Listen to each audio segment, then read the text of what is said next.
बिस्मिल्लाहिर्रहमानिर्रहीम, अस्सलाम वालेकुम रहमतुल्लाहि वबरकातुहू। आपने थंबनेल में देख लिया होगा कि आज का हमारा टॉपिक है जी कि क्या जिन इंसान के जिस्म में दाखिल हो सकता है, और अगर वो दाखिल हो सकता है तो उसकी कौन सी सूरत हाल है। इमाम इब्न तैमिया ने इसकी 3 सूरत हाल जो हैं लिखी हैं अपनी किताब में। अच्छा, सबसे पहली जो उन्होंने सूरत हाल लिखी है वो इस हवाले से है कि जब इंसान के पास इंतहाई फ्रीडम होती है and they can do every sin, तो हर गुनाह करता है, उस पर कोई रोक टोक नहीं है। एज़ अ मुस्लिम हमें जो है पाबंदियों में रखा गया, हमारी कुछ हदूद हैं, हम उन हदों को पार नहीं कर सकते। अगर हम अल्लाह की वहदानियत पर ईमान रखते हैं, रसूलुल्लाह सल्लल्लाहु अलैहि वसल्लम के आखिरी पैगंबर होने पर ईमान रखते हैं, तो ऑब्वियसली हम उन हदूद में रहेंगे। लेकिन वो लोग जो इन हदों से तजावुज़ कर जाते हैं, उन पर सबसे ज़्यादा जिन्नात अटैक करते हैं। आप लोगों ने नोट किया होगा कि ये अक्सर मामला जो हैं फ़ॉरेन कंट्रीज़ में ज़्यादा देखे जाते हैं, तभी वो डिप्रेशन की मेडिसिन भी खाते हैं। बट एक्चुअली कुछ चीज़ें इस तरह की भी होती हैं कि इनके मसाइल कुछ ऐसे होते हैं। द सेकेंड रीज़न इज़ कि दैट द जिन एक्चुअली मे लव यू। अब ये कब होता है जी? ये जब होता है कि जब आप चेंज करते हैं एंड वेयरिंग नथिंग, यानी जब आप कपड़े तब्दील करते हैं, आप ड्रेस तब्दील करते हैं, तो ये सोचते हैं कि आपको कोई नहीं देख रहा, बट द जिन इज़ वॉचिंग यू। इसके बारे में नबी पाक सल्लल्लाहु अलैहि वसल्लम की हदीस मुबारक का मफ़हूम है कि जब तुम कपड़े तब्दील करो तो बिस्मिल्लाह पढ़ लिया करो। जब तुम बिस्मिल्लाह पढ़ते हो तो तुम्हारे और जिन के दरमियान अल्लाह पाक एक पर्दा हाइल कर देते हैं। और 97% लोगों को ये बात मालूम नहीं होती, और वो इसी तरह चेंजिंग कर लेते हैं और मसाइल फिर उनकी ज़िंदगी में आने शुरू हो जाते हैं, बहुत से मसले पैदा हो जाते हैं। अब यहाँ पे एक क्वेश्चन बनता है कि हर कोई तो बेडरूम में नहीं चेंज करता ऑब्वियसली, तो हम वॉशरूम में क्या करेंगे? तो आप दिल में बिस्मिल्लाह पढ़ लेंगे। इसमें कोई मज़ाहिका नहीं है और इस्लाम बड़ा आसान मज़हब है। तो आप दिल में बिस्मिल्लाह पढ़ेंगे और इस आदत को अपना लें, ख़ास कर लेडीज़। ये मामला ज़्यादातर जो है लेडीज़ के साथ होता है, बिकॉज जिन एक्चुअली लाइक वुमेन। तो अक्सर जो मेरे पास केसेस आते हैं उनमें ज़्यादा मामलात यही होते हैं, ख़वातीन के मसाइल कुछ ज़्यादा होते हैं जो इस तरह के मामलात होते हैं। तो ऐसा नहीं है कि कोई जो है कि इंसान मर जाता है, मरता नहीं है, उसकी ज़िंदगी में मुश्किलात आने लग जाती हैं।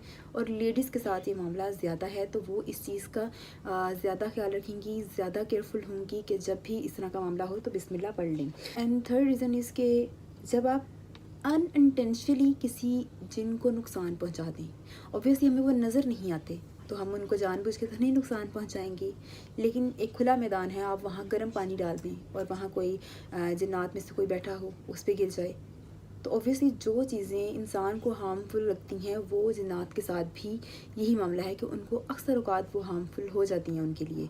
तो जब भी आपने गर्म पानी डाला किसी खुले मैदान में या कहीं भी, तो आप बिस्मिल्लाह पढ़ लें। कोई ऐसी चीज़ करने से पहले लाज़मी बिस्मिल्लाह पढ़ लें, अल्लाह की पनाह में आ जाएं। अब यहाँ पे सवाल ये होता है कि क्या वाकई ही जिन्नात एनी टाइम, यानी हर वक्त, किसी भी वक्त इंसान चल रहा है और जिन्नात बॉडी में एंटर हो जाएंगे और कभी भी आ जाएंगे? तो इसका जवाब है नो।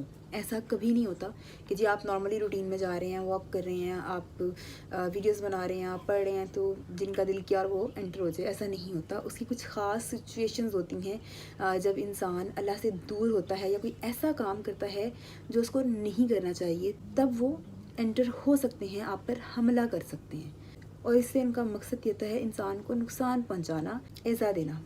तो अब इसकी रीज़न्स कौन सी बनती हैं कि ये नहीं कि जी एनी टाइम किसी भी, अब ये नहीं कि जी हर वक्त ही ये ख़तरा आप पे रहेगा। इसकी आगे से मज़ीद 4 जो है रीज़न्स बनती हैं। पहली रीज़न है आपका एंगर, बेहद गुस्सा होना।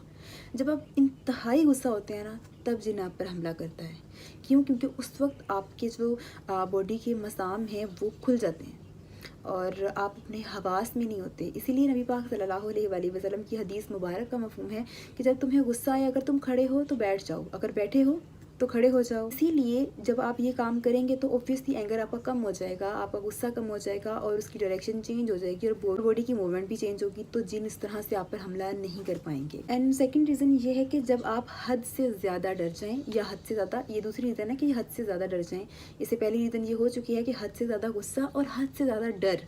जब आप डर जाते हैं तब भी जिन्नात आप पर हमला कर देते हैं, जब आप हद से ज़्यादा डर जाते हैं। तो जब कभी आप पे ऐसी कैफियत तारी हो तो साथ ही आप पढ़ें अल्लाहु अकबर, अल्लाह से बड़ा कोई नहीं है, अल्लाह ही इन तमाम मखलूक़ात का पैदा करने वाला है, तो ऐसा कैसे मुमकिन है कि आप डर जाएं? तो जब भी कभी आप बेहद डर जाएं तो फ़ौरन अल्लाहु अकबर पढ़ें, کیونکہ اللہ سب سے بڑا ہے. اور اپنے دل کو یہ یقین دلائیں کہ اللہ آپ کے ساتھ ہے آل ٹائم. تو پھر آپ کو جو آپ کا ڈر ہے وہ کم ہو جائے گا اور انشاءاللہ ختم ہو جائے گا، بلکہ رہے گا ہی نہیں. کیونکہ جس کو یقین ہو جاتا ہے کہ اللہ اس کے ساتھ ہے تو پھر پیچھے بچتا کیا ہے ڈرنے کے لیے. تمام چیزیں اس کی پیدا کرتا ہے، وہ اسی کتابیں ہیں. تو کوئی بھی چیز اس کی اجازت کے بغیر آپ کو نقصان نہیں پہنچا سکتی. تو آپ نے اسی ٹائم ڈر پہ قابو پانا ہے. اپنے بچوں کو خاص طور پہ یہ چیز سکھاتے ہیں کہ ڈرنا نہیں ہے. ہم خود ان کے دل میں ڈر پیدا کرتے ہیں. تو ڈر ایک ایسی چیز ہے جس سے نقصان ہو سکتا ہے. اینڈ تھرڈ کہ جب آپ بالکل آزاد ہو جائیں، یعنی آپ اذکار کا بالکل فکر نہ کریں، آپ کچھ نہ پڑھیں. آپ واش روم جا رہے ہیں، باتھ روم جا رہے ہیں تو بغیر دعا کے چلے جائیں. آپ گھر میں داخل ہو رہے ہیں تو بغیر سلام کے داخل ہو جائیں اور بغیر بسم اللہ پڑھے داخل ہو جائیں. تو یہ چیزیں آپ نے خود کرنی ہے کہ جب آپ نے واش روم جانا ہے تو دعا پڑھ کے جانا ہے، کیونکہ وہاں سب سے زیادہ جنات اور شیاطین ہوتے ہیں. تو اس چیز کو آپ نے اپنی، اگر آپ کو یاد نہیں ہے تو واش روم سے تھوڑا سا ہٹ کر سائڈ پر وہ دعا لگا لیں، تاکہ کوئی بھی اگر واش روم جائے تو وہ دعا پڑھ کر جائے، کیونکہ وہاں سب سے زیادہ حملہ ہوتا ہے. اور جب آپ گھر کے اندر انٹر ہوں تو سلام کریں، بسم اللہ پڑھیں. اور اگر آپ 3 مرتبہ سورہ اخلاص پڑھ لیتے ہیں تو اس میں آپ کے گھر میں خوشحالی بھی آنے لگ جاتی ہے. And for sin like you can focus the sin means bad sin. جب آپ ایسے سین واچ کر رہے ہوتے ہیں، اوبویسلی جب آپ کوئی ایسی چیز دیکھیں گے جو کہ حرام ہے، منع کی گئی ہے، ایسا کوئی بیڈ سین دیکھیں گے تو وہ آپ اکیلے میں ہی یہ حرکت کریں گے. کبھی وہ پیرنٹس کے ساتھ نہیں آپ ایسی کوئی فلم یا ڈرامہ دیکھیں گے، یا کبھی اپنے بہن بھائیوں کے ساتھ ایسا نہیں کریں گے. تو آپ جب اکیلے ہوں گے تبھی یہ گناہ جو ہے اکثر لوگ کرتے ہیں. تو جب آپ اس سین کو دیکھ رہے ہوں گے تب جن آپ پر حملہ کر سکتا ہے، کیونکہ جب آپ حرام کام کر رہے ہیں تو جنات کے لیے سب سے آسان کام یہی ہوتا ہے. وہ ان کو ٹارگٹ کرتے ہیں جب کوئی حرام کام کرتے ہوئے، اور خاص طور پہ ہم اکیلے ہوں اور کام بھی جو ہے حرام کر رہے ہوں، دین وہ آپ پر حملہ کر دیتے ہیں. سو کچھ یہ ریزنس تھیں. ان ریزنس پہ یہ معاملات ہو سکتے ہیں. ویڈیو کافی لمبی ہو رہی ہے لیکن یہ جنات کی سیریز چلے گی آگے. اس کے بعد جو اگلی ویڈیو ہوگی انشاءاللہ وہ جنات کی علامات پر بنائی جائے گی، اور وہ جسم کے کس حصے پر قبضہ کر سکتے ہیں اور ان سے بچنے کے کون سے طریقے ہیں، تو وہ انشاءاللہ نیکسٹ ویڈیو میں بتائیں گے. میں اس ویڈیو کو کمپلیٹ کرنا چاہوں گی کہ آپ لوگوں نے صبح شام 6 مرتبہ یا 3 مرتبہ آیت الکرسی لازمی پڑھنی ہے، اور اپنے بچوں کو بھی سکھانی ہے، اور اذکار پڑھتے رہیں، دعائیں پڑھتے رہیں. انشاءاللہ آپ محفوظ رہیں گے. ہم اشرف المخلوقات ہیں اور اس چیز کا ہمیشہ خیال رکھیں. باقی انشاءاللہ نیکسٹ ویڈیو میں ان کی علامات پہ بات ہوگی. مجھے دیجیے اجازت. اللہ نگہبان.